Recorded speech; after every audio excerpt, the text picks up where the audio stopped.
So actually, can I tell you a secret? There is nothing like a green building, right? Okay. So, what works, as in like no standard way to make a building green. What works in Kazakhstan, Almaty, is very different from what will work in Bali, right? So it's very different climatic zones. So there you have heating, you need to have insulation, and so on. Here, it's all about humidity, it's about the sun. So there are different aspects that work here. For us, a green building is one that saves energy, water, and materials. We feel that's the core of what a green building is, because all of that means two things. It saves customers money, and that has got value that we can sell through the process, that the person who's investing in that, but also it affects climate change. So it's sort of, on one hand, you're saving money, on the other hand, you're saving the planet. So it sort of works on a nice sort of way, and so our focus has been, not kind of being prescriptive as to what would work, do this or do that. We give them a list of things, and we put an engine behind it, and as they click these things on the edgebuildings.com, it quickly tells you, okay, what is the reduction? Should I invest in this? Don't invest in this, and it sort of works, okay?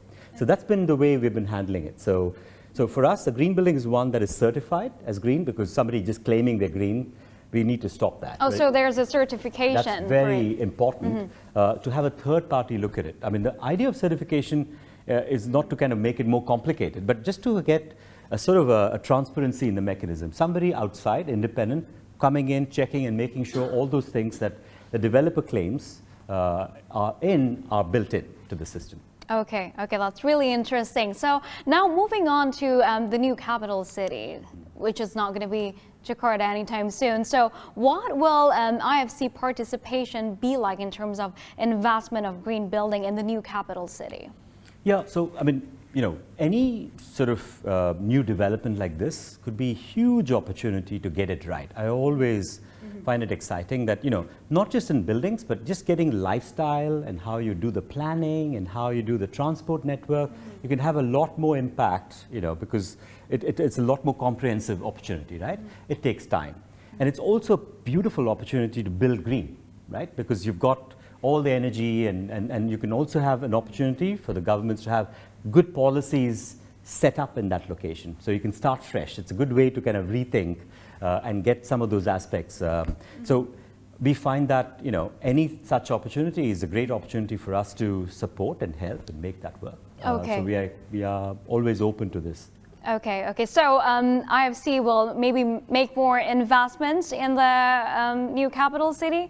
Yeah. So in the future, IFC, as you know, invest in private sector, right? So we work with our clients. So we work through our clients. Let's put it that way. So if our private sector clients are looking to move there and want to do affordable housing, build infrastructure, we are always open to supporting these sort of initiatives. And as I mentioned, it does sound like an exciting way to get green right, and we would be quite open to working through our private sector clients. Okay, that's really interesting. So maybe the last question, what is the future of green buildings in Indonesia, for example, the next 5-10 years in your point of view? No, so I think, a lot of the groundwork has been done, right? So as I mentioned earlier, we've got quite a significant number of projects already going green. The government has come up with a policy. We just had the central bank this afternoon announce an incentive on the loan to value. So there's a lot of buzz in the system at the business to business level. And I think the next step is to get the finance mobilized. And through the report which we just published, the Green Building Reports, Climate Opportunities Report, we see a huge investment opportunity in this as well. So I think, in the next 5 to 10 years, I would see that you would actually be, it's a bit like color TV. You remember when color TV came? We would say, oh, we're going after color TV. So green buildings are like color TV, right? So in 10 years, there would be no green buildings. You know why? Because we will all just have a TV, right?